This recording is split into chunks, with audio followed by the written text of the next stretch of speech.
acompañan a Judith para presentar el libro David Lida y Paola Tinoco. A Paola la conozco. Espérenme.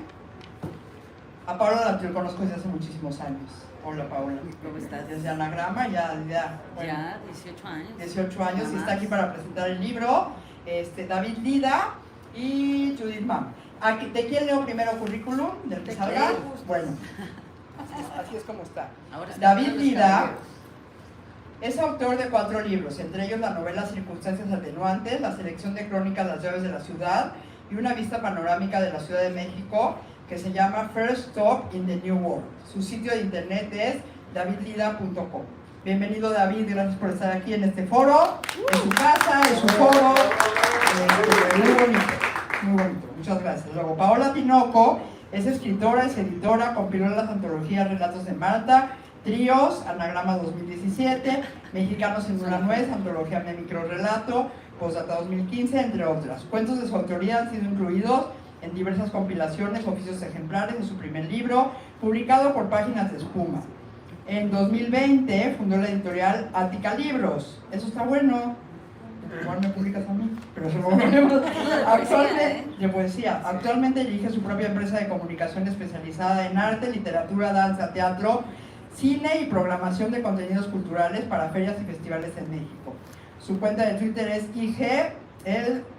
@Paola Tinoco. Bienvenida, mi querida Paola. Tanto tiempo. Gracias. Judith Mam nació y creció en la Ciudad de México, estudió literatura inglesa en la Universidad Hebrea de Jerusalén, ha escrito sobre cine y otros temas para la Jornada Semanal, Reforma y el Financiero, entre otros en México y para Savior Ad y Fusion en Estados Unidos. 2 de sus relatos aparecen en las antologías El Gringo a través del espejo y Camas separadas en la editorial Cari Arena.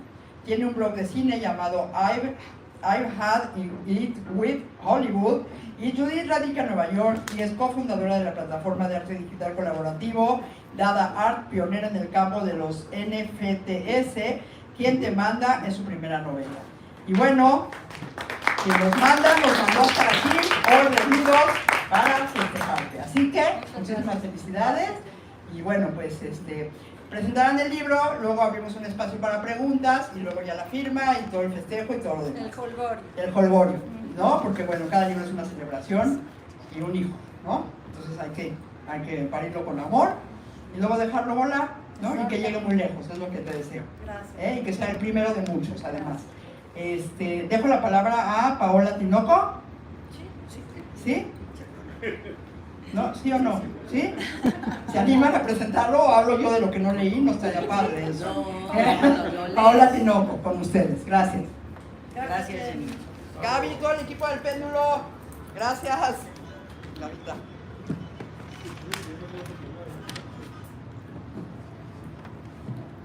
Nuestra Jenny, ¿qué tal? Ya la extrañaba. Qué bonito es regresar a las presentaciones del libro así de cerquita. Ha hecho mucho favor Zoom y Meet y todas estas plataformas que nos acercaron durante el tiempo que estuvimos encerrados, pero nada como verlos aquí cerca y saber que después nos vamos a salpicar diciendo lo mucho que nos gustó la novela de Judy. Pero bueno, pues vamos a comenzar a conversar, diría yo, en un plan familiar, ya que lo estamos un poco por lo que escuché. Hay mucha gente aquí que te conoce desde que eras una pequeña infanta del colegio. Y yo no te conocí en esos años, pero me gustaría compartir un poco con la gente que está aquí la manera en la que los conocí a los dos. Y fue en un tour de cantinas que desembocó en un rapto que luego se publicó en el periódico Reforma. No sé si David se acuerde de esto, yo me imagino que sí. Sí. Porque el recorrido fue con uno de nuestros entrañables amigos que lamentablemente ya no está en este mundo, Sergio González Rodríguez, un gran escritor, ensayista, cronista de la ciudad también, y que fue quien empezó esos recorridos de cantina, y ahí fue donde conocí a David y también a Judy.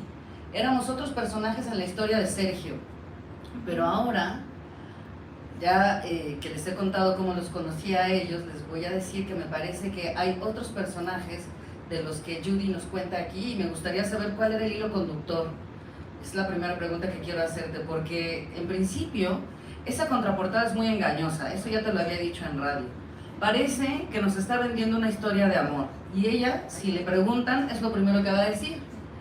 Pero hay de historias amor a historias de amor, y esta es bastante ruda, diría yo. Pero además de eso mezcla también diversos perfiles de mujeres. Y me gusta muchísimo darme cuenta que las feministas, aunque en este momento se escuchen mucho más fuerte que en otras épocas, pues no son nuevas, ¿eh? Judy ya habla de ellas de una manera muy profunda, las describe muy bien, tanto a ellas como sus motivos, y pareciera que es una novela que va por ahí, pero después encuentro como una serie de costumbres, una sociedad, hay racismo, hay migración, y me gustaría saber en realidad qué de todo esto pasaba por tu cabeza cuando decidiste ponerte a escribir novela. Bueno, primero que nada, gracias Paula por empezar esta sesión. ¿Qué pasó por mi cabeza? No sé. Yo creo que yo emigré a los Estados Unidos, pero venía muy seguido a México, y de hecho la novela la escribí aquí, y al estar cambiando de lugar en lugar, te das cuenta cuando vives en otro país, incluso yo que ya hablaba inglés, que me fui con David y que ya tenía como un círculo de amigos, o sea que mi experiencia migratoria fue muchísimo más afortunada y fácil que la de Gabriel, mi protagonista, incluso habiendo estudiado literatura inglesa y conociendo la cultura, según yo, americana, me topé con ciertos shocks culturales, ¿no? O sea, cosas banales desde la hora de la comida, o que nadie come con nadie, o que nadie saluda en el elevador, o cosas así. Y luego, acostumbrándome trabajando en Estados Unidos, acostumbrándome al modo de vida de allá, llegaba yo aquí y cosas que jamás me había cuestionado en mi vida me hacían mucho ruido, ¿no? Porque allá simplemente no eran parte ya de mi realidad.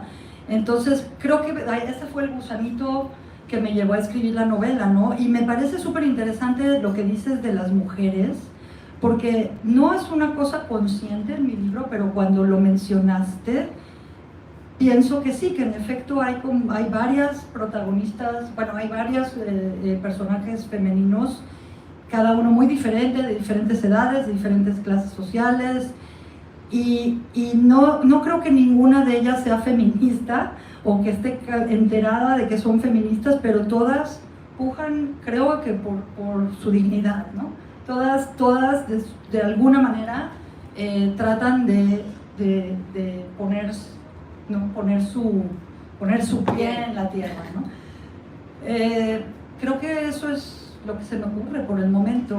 O sea, yo le estaba diciendo a Cristian, que estaba aquí, que yo siempre yo quería que esta historia que se me ocurrió fuera un guión cinematográfico, porque a mí me gusta el cine y porque me lo imaginaba así, pero no sabía cómo escribir un guión. Entonces dije, bueno, lo voy a poner como una novela porque creo que fluya, y luego ya veo cómo le hago. Y más adelante hice una adaptación, pero lo interesante es que la novela tiene otro ritmo, tiene completamente es otra manera de ver las cosas, ¿no? Más interiorizada, hay más tiempo, más lugar para explayarse.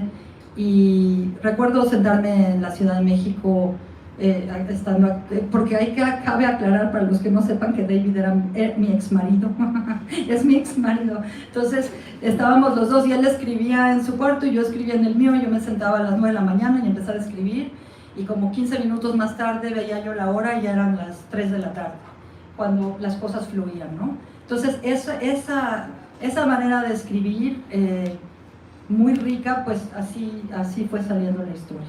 Pero quería saber si tú, David, tú tenías algo preparadillo, ¿no? Para, si quieres, de una vez, ¿no? Me dijo que no iba a leer. Como quieran. Tú di. Tú exprésate como me Explaya. Una duda, ¿me pueden escuchar sin el micrófono? Sí. ¿Seguros? Sí. Pero sabes que no, porque lo estamos grabando. Ok. O usa mira. Los dos sirven, ¿no? Sí, sí.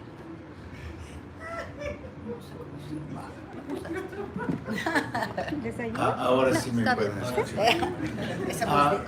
En una etapa de la vida yo quería ser actor, pero van a ver qué tan mal actor que soy porque no memoricé el Parlamento. Pero más o menos sé lo que quiero decir, pero me refiero cuando me sale la memoria. Balzac, que más o menos enseñó al mundo cómo escribir una novela, dijo que cada gran novela tiene que ver con sexo y dinero. Bajo este criterio, ¿Quién te manda? Es una gran novela. Como las mismas novelas de Balzac, es un libro que no se puede dejar, lleno de humor y pasión. Como las grandes novelistas del siglo XIX, la autora es empática hacia sus personajes, pero no les regala ninguna piedad. Y tiene la misma ambición de Balzac o Zola, en el sentido de que pretende definir la estructura de las clases sociales del país en que se ubica. Utilizando lenguaje que alterna entre la elegancia y la jerga, ¿Quién te manda? Cuenta del amorío entre Lucía, una joven de las Lomas que estudia de forma muy desganada la ergonomía de la percepción en la Ibero, mientras sostiene un amorío con Gabriel, un empleado doméstico en la casa de sus papás. Aunque desde el principio el lector intuye que es una aventura destinada al fracaso, las descripciones de las complicaciones en concretar sus encuentros y la sensualidad de las mismas confluencias avanza la lectura del libro de una forma implacable. El mismo idioma de la autora es muy específico en su lugar. Desde las primeras hojas del libro en que cuenta el despertar sexual de la protagonista, que la deja si estuviera hecha de hebras de queso Oaxaca. Tiene una frase que me hubiera encantado escribir, describiendo la contaminación de la Ciudad de México. El cielo era el color de un pollo desplumado. Cuando Jimena, la mejor amiga de Lucía, fantasea de quién podría ser el amante de Lucía, se imagina lo peor. Fíjense en la orden: un narcotraficante, un hipioso bohemio de la Condesa, un ruco con lana, un judío narigón o un sateluco. Para que no entendiera lo que dice, la familia de Lucía habla inglés ante la servidumbre, ignorando los años que ellos han trabajado de mojados al otro lado y de que se entienden perfectamente bien. En la escena climática de la novela, Gabriel delinea el racismo y la hipocresía de la sociedad mexicana. Ahora, algo que se me hizo raro cuando yo llegué a México era la forma de las presentaciones del libro, en que gente hablaba muy a fondo sobre un texto que nadie había leído. Entonces, yo prefiero dejar lo demás a sus imaginaciones y su disfrute mientras lo leen ustedes. Pero les aseguro que en este libro hay sexo y dinero para regalar. Gracias, Ricky. Gracias, de verdad que bonito. Qué bonito. Sí, en ese sentido podemos decir que es todo un éxito. Pero estaba pensando en una de las entrevistas que le hicieron recientemente a Judy, la de Mónica Maristain, donde dice que la novela tiene algo de erótico. En realidad me parece que es una voz muy honesta la tuya como escritora. No es que el libro sea erótico, es que, como bien dice David, donde hay dinero, donde hay sexo, hay éxito en una historia, pero la vida es así, o a poco no. Hay sexo, hay dinero, hay poco o mucho, pero de que hay, es indudable, ¿no? Y eso es justo algo de lo que van a encontrar en esta novela. Nadie se va a aburrir, todo el mundo se va a identificar con alguno de los personajes, y me atrevo a insistir en el tema de las personajes porque precisamente ese capítulo del que habla David, no voy a spoilerear porque ya lo dijo él además, ¿no? Ese despertar sexual solamente puede ser el propio de una mujer liberada de esos atavismos de virgen, ¿no? Simplemente le da otro color a la virginidad, sabe lo que cuesta, digamos, perderla, y digo cuesta porque a la clase social a la que ella pertenece prácticamente tiene un precio, ¿no? Pues sí, no sé No por qué. económico, pero O sea, no sé por qué empecé la novela con eso, pero ahora me doy cuenta que a veces, o sea, uno, a lo mejor cuando escribes no te das cuenta del impacto de las decisiones que tomas, ¿no? Cuando estás escribiendo. Entonces, que haya empezado así, ahora que lo pienso, es como, es exacto, es la madurez, el despertar, o sea, eso sucede unos años antes de la historia que estamos contando, pero creo que es como el punto de partida para todas estas experiencias. O sea, hablando con Mónica, ella me decía, bueno, yo creo que esta novela la pueden leer los jóvenes, y digo, pues sí, mientras sean mayores de 18 años, pero pues es una novela de jóvenes, porque los protagonistas son jóvenes, y porque tienen esa energía, y porque sin el sexo ninguno de nosotros estaríamos aquí, ¿no? Y creo que de alguna manera tienen que ser estas gentes que tienen la vida por delante, que se topen con ciertas barreras que ya no deberían existir. Y por otro lado, siento también que la novela tampoco se pone en un plan, vamos a cambiar al mundo. Ninguno de los personajes está interesado, ni siquiera creo que sabe que lo debe hacer o que lo puede hacer, pero creo que con sus acciones, de alguna manera, están tratando, ¿no? Entonces eso, no sé, era algo que quería yo. La verdad es que uno no sabe, no sé si tú sabes lo que quieres cuando escribes.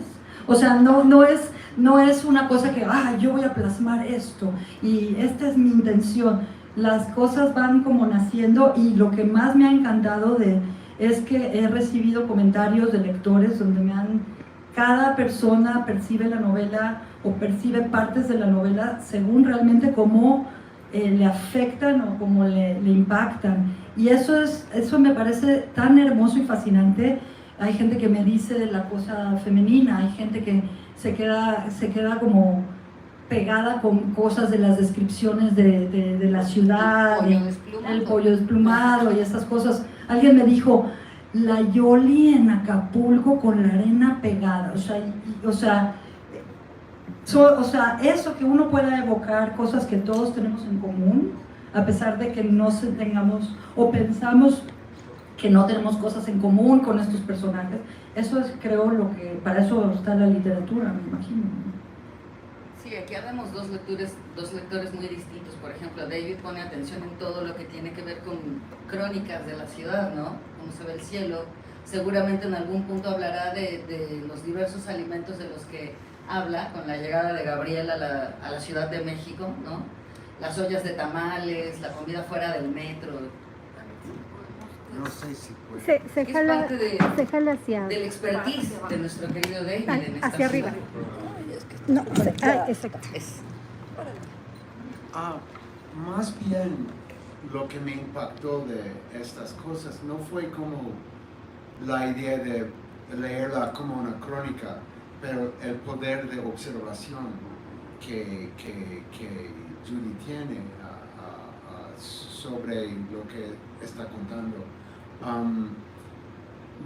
No creo que es una crónica, pero tiene una visión muy apuntada de la Ciudad de México. Si pudiera decir algo ahora que lo pienso, también aunque la escribí en México, yo creo que el hecho de vivir fuera te hace recordar las cosas con mucho más intensidad, ¿no? Entonces, es una combinación de verdad de lo que sentí al volver, el metro Chapultepec y todo lo que ahí acontece, pero al mismo tiempo el verlo desde afuera es como una híbrido de la memoria que uno tiene de las cosas y luego volverlas a vivir. Entonces, no, o sea, no se me hizo difícil. A mí no me gustan los libros donde describen que si la hoja del árbol, o sea, ya sabes, no me gustan las descripciones de la naturaleza, me saca de quicio, lo siento, ese es mi, pero la Ciudad de México y el humo pestilente de los camiones y esas cosas, no, o sea, no es algo en lo que yo podría escatimar. Sí, eso es algo que me gusta mucho. Eso es parte de lo que decía yo de la voz honesta que eres como escritora. Además de como Judy, por supuesto, y eso ya lo sabrán mejor ustedes, que la conocen desde hace más años que yo. Pero es cierto que en esta voz honesta hablas sin pretender traernos a ningún clásico, ni tratar de emular a tus grandes escritores, que seguro los tienes, y que seguro también se parece a las grandes novelas de Balzac, pero en el muy maravilloso y salpimentado estilo judiano, diría yo. Es verdad, nos cuentas la historia, no nos estás llevando por las ramas ni contando esas hojitas que a mí también me chocan, tengo que decirlo, porque me gusta más cómo me describes a una chica que no le importa en qué época nació, no le importa si sus padres le dan permiso, ella es mujer y como mujer va a tomar lo que se le dé la gana. ¿Será que Judy era así? Ay. Pues una parte posiblemente, un amigo me preguntó, me dice, oye, ¿y toda la onda del sexo es autobiográfica?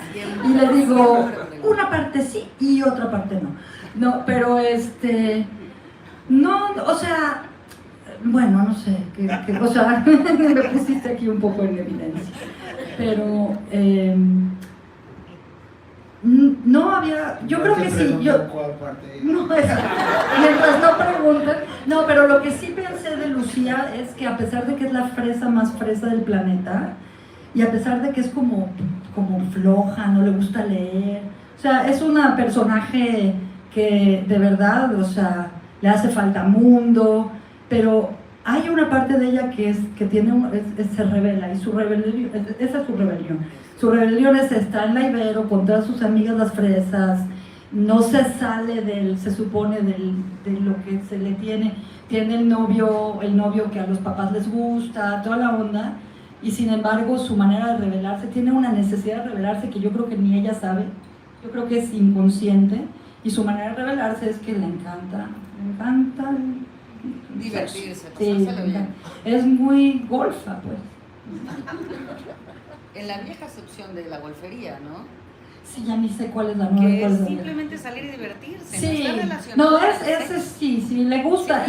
Y otra cosa que pasa es que ¿por qué? O sea, aquí eso es típico, ¿no? ¿Por qué la juzgamos como golfa, sino por qué no es simplemente así debería de ser y que cada quien haga lo que se le dé la gana, ¿no? Entonces, hay una parte de ella que ella es así y nadie más alrededor de ella es muy así tampoco, más que su hermano, que también es como un... Otro golpe. Sí, tremendo, pero bueno, no sé, no me acuerdo qué era lo que iba yo a decir, bueno, ya me acordaré, pero espero que esto haya respondido tu pregunta. Sí responde, porque desde luego todos los escritores tomamos un poco o mucho de la vida personal nuestra y de la gente cercana a nosotros, lo tengo que decir, ¿eh? Pero bueno, siempre se aplica literatura pura y dura para que no salgan los nombres ni brillen demasiado las experiencias. ¿Pero qué vas a decir? No, ya me acordé cuando, mira, que me pongan en el mismo renglón con Balzac y Solá, imagínate tú. Pero si tengo un escritor que amo y que creo que me ha influenciado muchísimo, es Jorge Ibargüengoitia.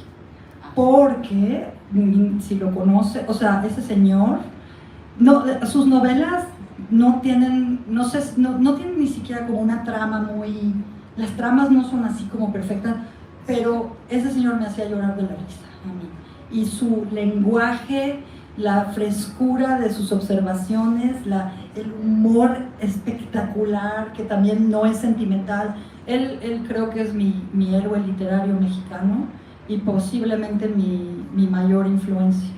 Aunque debe haber otras por ahí que la verdad no me entero. Sí. Que fueron saliendo por ahí. No quiero insistir, pero a pesar de lo que evocan los nombres de Balzac y Zola, sus libros son llenos de incidentes. Quieres saber qué pasa en el siguiente capítulo, y sí hay mucho sexo y mucho dinero y mucha examinación de las clases sociales. Y por eso yo creo que es una comparación apta a quien te manda. Como dirían en inglés, ¿quién soy yo para quejarme, no? Es completamente válida, sí, pero ahora que dice lo de Ibargüengoitia me queda claro, porque ella le da mucho más importancia a crear pequeños mapas sociológicos que incluso son imperceptibles, porque no se hacen con decir, bueno, por ejemplo hay una parte donde describe a la gente que está en los patios de la Ibero, ¿no? Que pues están los hipsters, pero están los más fresas, pero están los marihuanos, pero hay de todo, ¿no? Pero también lo haces con el lenguaje. Utiliza diferentes sociolectos en una sola mesa, porque está la forma en la que habla la mamá, que solamente está pensando en, ay, fulanito será hijo de la señora Cuquita del Monte, y así, le importan mucho los apellidos, pero los niños hablan de chichale. Pues, ¿qué onda? ¿No? Y por ahí están las amigas fresas de nuestra protagonista Lucía, que hablan como las niñas de la Ibero. Pero hay una cosa muy curiosa, ¿ha cambiado algo de la época en la que tú imaginaste esto a cómo se percibe ahora el racismo y el clasismo en México, por ejemplo, ahora que lo estás viendo de nuevo de cerca? Mira, la verdad yo me siento un poco limitada en eso, porque como no vivo aquí, creo que me cuesta, o sea, no estoy metida, pero lo que puedo ver, yo sí pienso que una cosa que ha cambiado todo es el internet. El internet, los medios sociales, tienen una influencia mucho más grande de la que todos aquí nos imaginamos en nuestras vidas, y lo que puedo ver desde allá, yo estoy muy metida en medios sociales y Twitter, puedo ver que por ejemplo en México se habla de cosas ahora como lo que se habla en todas partes, que sí los trans y que sí la paridad de género y cosas que, perdóname, pero hace, qué sé yo, 15 años, o que 20 o 25, no se hablaban. Se usan todas las expresiones que ahora que se usan, que antes nadie. La otra vez estaba yo hablando no es un chavito mexicano, pero estaba hablando con un chavito de 26 años que estaba usando un lenguaje, que sí, la heteronormatividad, o sea, ese tipo de onda, que yo la he oído aquí en español también, que quiere decir que hay una influencia cultural que viene de los Estados Unidos, que aquí también está pasando. Puede ser para mal en algunos aspectos, pero creo que para bien, cuando ves las marchas de las mujeres en México que dicen ya no vamos a tolerar el maltrato, ya no, o sea, onda, hay un feminismo fuerte. Yo creo que sí han cambiado las cosas.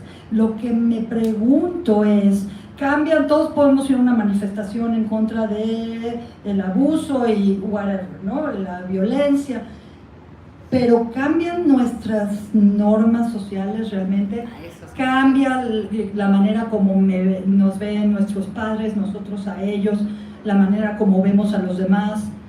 En nuestra vida cotidiana, de hecho, hay un cambio más. O sea, yo sí lo he visto, por ejemplo, con la cuestión de hay muchísima más apertura hacia la homosexualidad, me parece. Pienso que ahora ya es más normal culturalmente que la gente tenga amigos, hijos, familiares, o que salga del closet y ya nadie le pega el grito en el cielo. A lo mejor adentro de sus cabezas les da el patatús, pero no lo dicen. Y eso sí, yo pienso, no sé cómo lo veas tú, pero yo pienso que ha cambiado un poco. Pero les pregunto yo más bien a ustedes si creen que ha cambiado lo suficiente. Maestro David. Yo creo que siempre es muy fácil sobreestimar el progreso en cualquier lugar, y en México en particular. Sí es distinto, no es como cuando tú viviste aquí, pero todavía hace falta. Sí.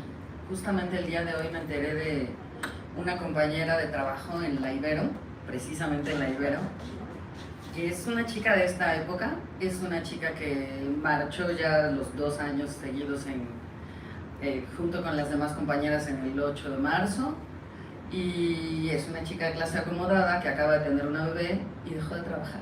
Y dejó todo lo que estaba haciendo para dedicarse a la maternidad. Y pensé muchísimo en tu novela porque pensé, pues sí ha cambiado, pero no ha cambiado todo. Es decir, la chica tiene la libertad de ir a una marcha, pero también de tomar decisiones con las mismas bases que los personajes de una novela que describe los 90. Y eso ya responde a la pregunta que ahora tú nos hiciste a nosotros. Pero me gustaría regresar a la historia, porque es que esa parte del análisis es bien rica, de verdad. Creemos que muchas cosas han cambiado y en esencia, en realidad no ha cambiado mucho. Hablamos de que ya está, una vez que ponemos los problemas de racismo en la mesa, eso los va a hacer tan evidentes que nos vamos a avergonzar y vamos a dejar de verlos. Y no, ya vimos que no, sigue pasando, que le siguen poniendo un pie a un hombre de color en la garganta porque es un hombre de color, ¿no? Pero fuera de esas cosas tan terribles, hay que decirlo, el drama también hace llorar de la risa en esta novela. Y yo creo que esas son las partes en las que tú misma como autora te reías como loca pensando en lo mismo que estabas haciendo tú y en cómo lo iban a tomar tus lectores. ¿En algún momento pensaste en eso? ¿En que estabas escribiendo para otros? No, o sea, yo no sé si uno escribe para otros. La verdad es que sí, no, tampoco escribes para ti. Escribes al éter, no sé, escribes un poco para algo, para alguien que lo reciba, ¿no? A mí me parece, o sea, yo he escrito uno que otro guión y he escrito cuentos y el humor es importante para mí. Si ya no me da risa algo que escribí, ya algo anda mal. Si me sigue dando risa, hasta me sorprende a mí que me da risa, digo, bueno, esto sigue estando chistoso, esto funciona, ¿no? Entonces, el humor, para mí es casi que la característica más absolutamente importante en el mundo mundial, pero la novela en realidad, aunque termina como la comedia clásica aristotélica, termina de la chingada, perdón, pero sí, o sea, no vamos para que se queden con el gusanito. Sí, pero no van a saber por qué. No van a saber por qué. Vaya.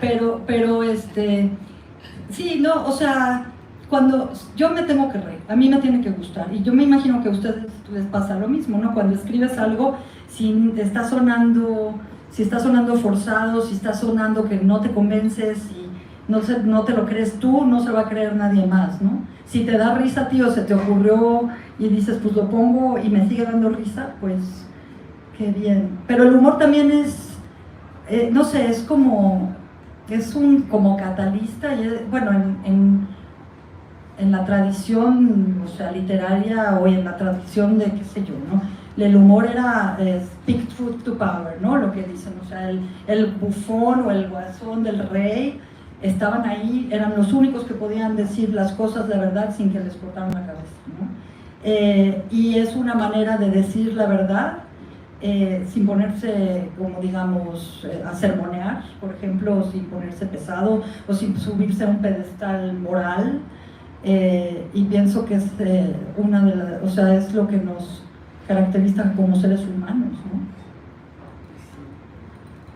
Y hablando de eso, yo voy a decir cuál es mi personaje favorito, definitivamente es Lucía, porque por lo que ya dije, hace lo que se le da la gana, y porque al final parece más, ya hablando de ese final que tú ya adelantaste, que no vamos a decir por qué, en realidad toma decisiones muy maduras y también muy honradas.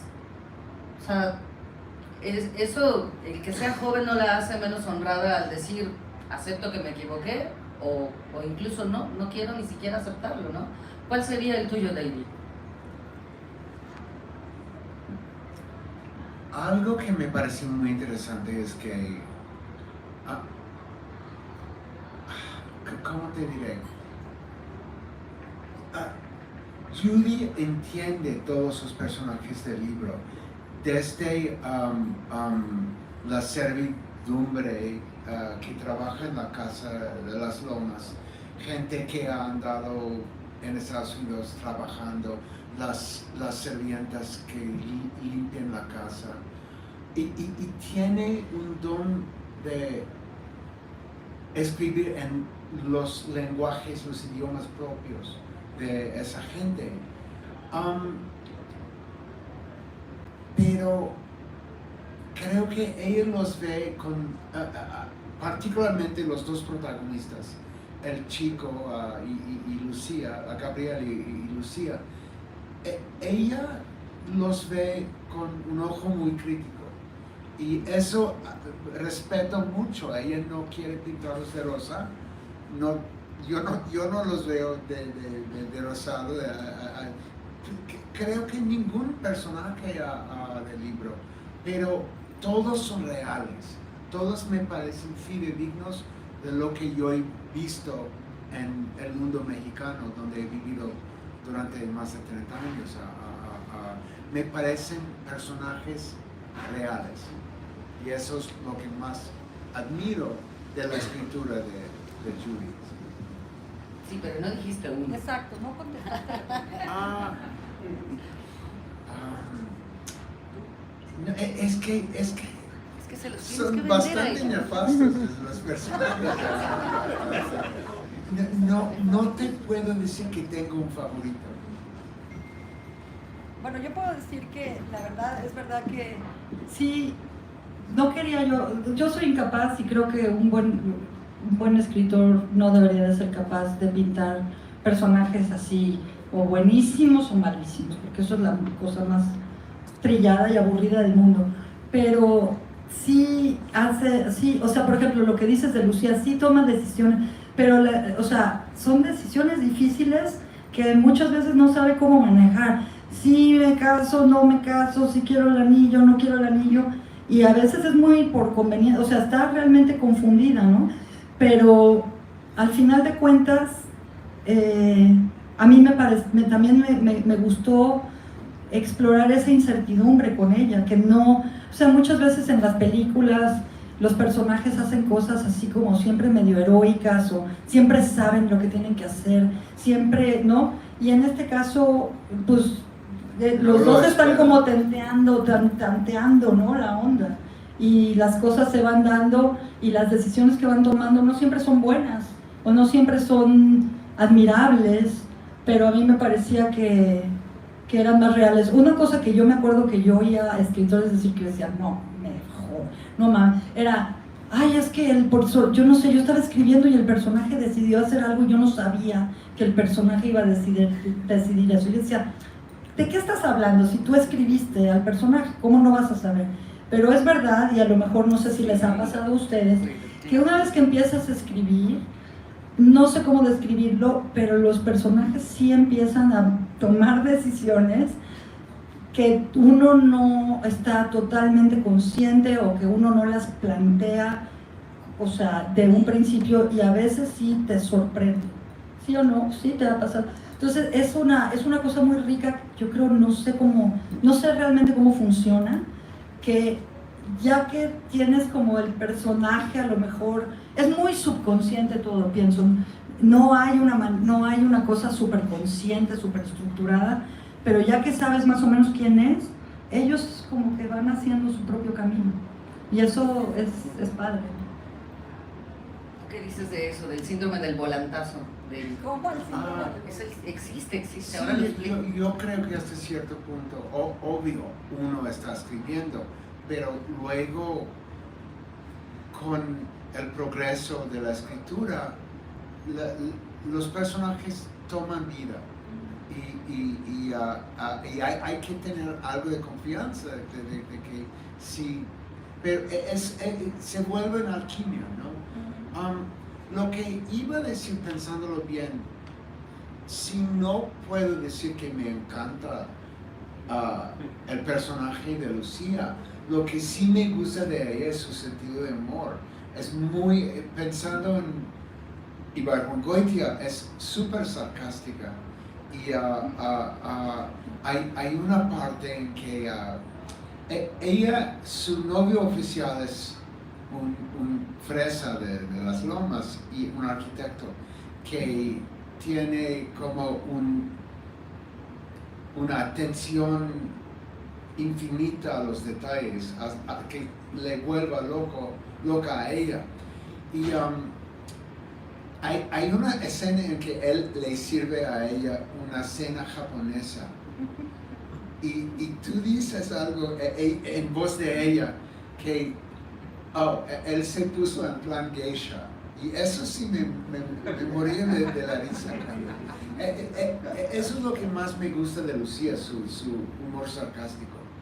Que a ver si tenía que haber alguno que te gustaba más, porque además tampoco nos tienen que gustar los buenos por ser buenos, todo lo contrario, también tú podrías disfrutar mucho como autora en poner detalles a ese malvado que va a tener todo para ganarse al lector. Ahora, tú quisieras, yo no quisiera, por ejemplo, ir a una fiesta con la gente en el libro. ¿Tú sí? Querido, hemos estado en fiestas con gente como la del libro. Tienes razón, touché. Yo me acordaba de ti, David, porque a veces íbamos a fiestas así súper estiradas y tú decías, ¿qué decías? Decías, los ricos mexicanos tienen cara de hígado. ¿Qué decías? ¿Qué carajos les puede ir tan mal que son tan, o sea, tan sangrones, ¿no? Ahí vas a una fiesta y todo el mundo con cara de pedo y nadie sonríe y digo, un tipo de gente, ¿no? Generalmente, la verdad, íbamos a lugares muchísimo más agradables, pero Judy me enseñó ciertas frases hechas muy importantes para identificar a esa gente. Cara de hígado.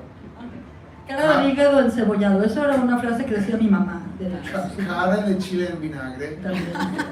Y cara de huele pedos. Esa sí es más vieja mexicana.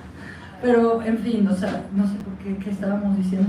Pero sí. Los personajes. Sí. O sea, es interesante también ver, una cosa que por ejemplo, me decidí, esa fue una decisión más consciente. Gabriel no se lleva bien con sus papás.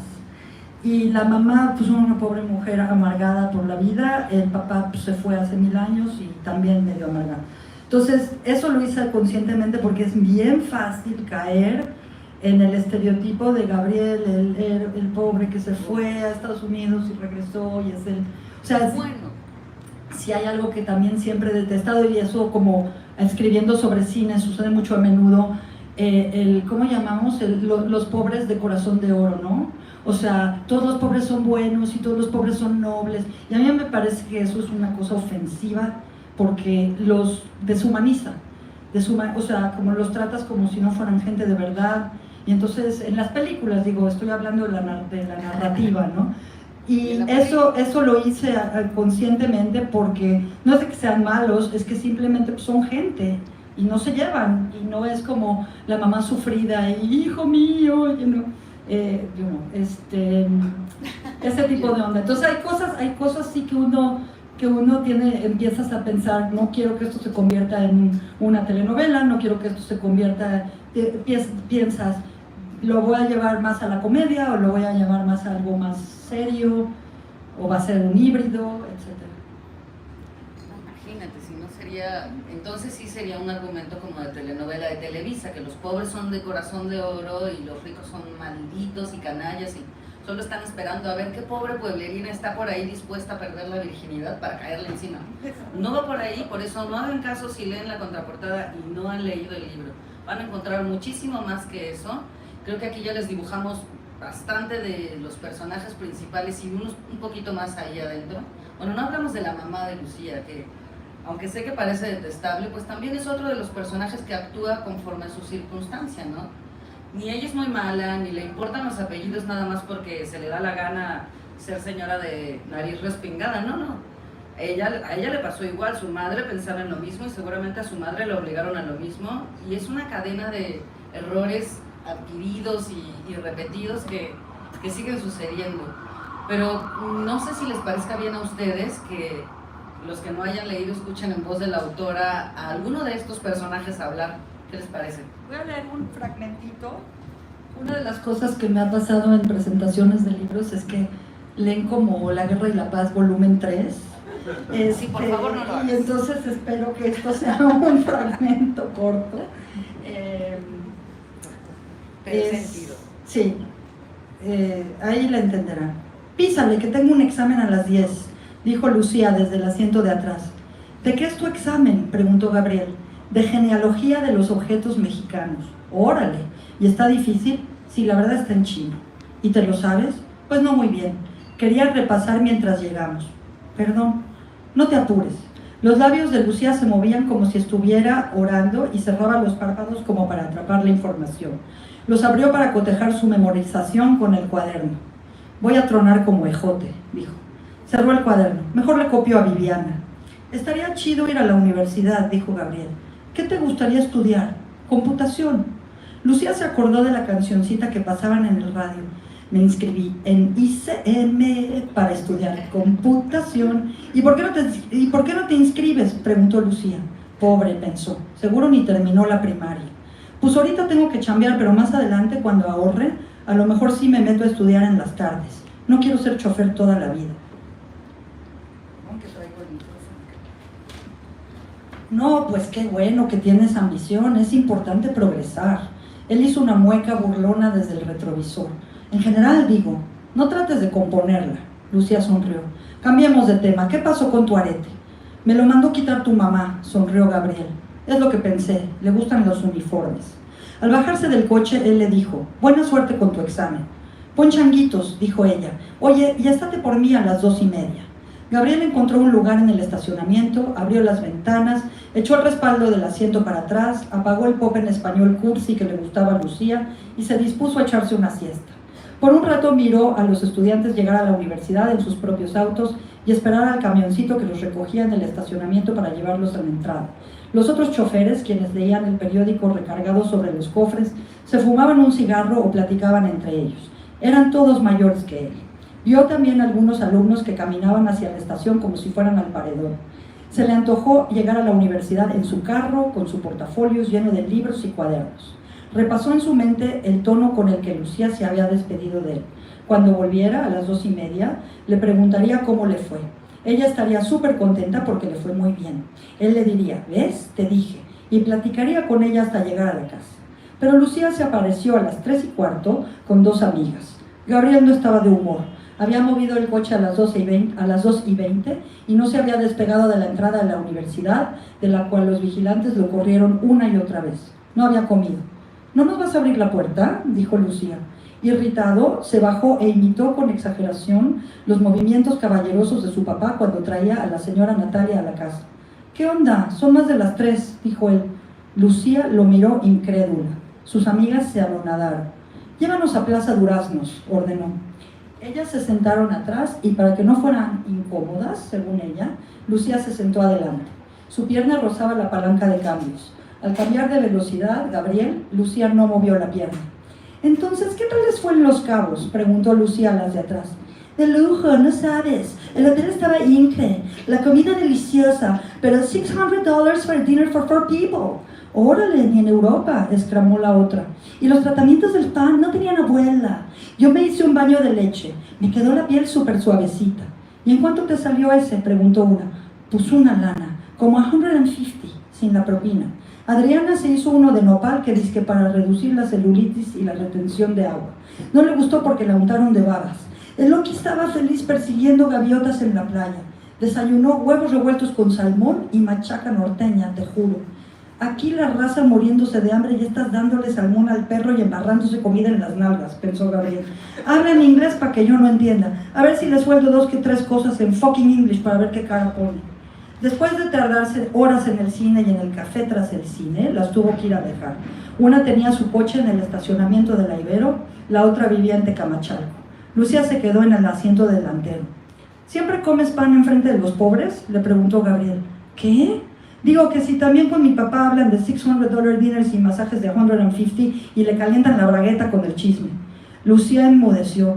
No sé qué creerás de mí, pero no soy lo que te imaginas. Y tampoco soy de palo, ¿eh? No, ni yo, dijo Lucía con una sonrisa pícara. Llegaron a la casa y él apagó el coche.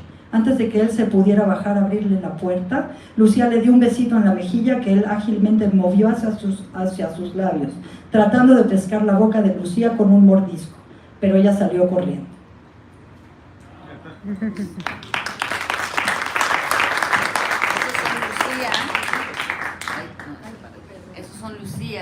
Gabriel, cuando apenas se están conociendo.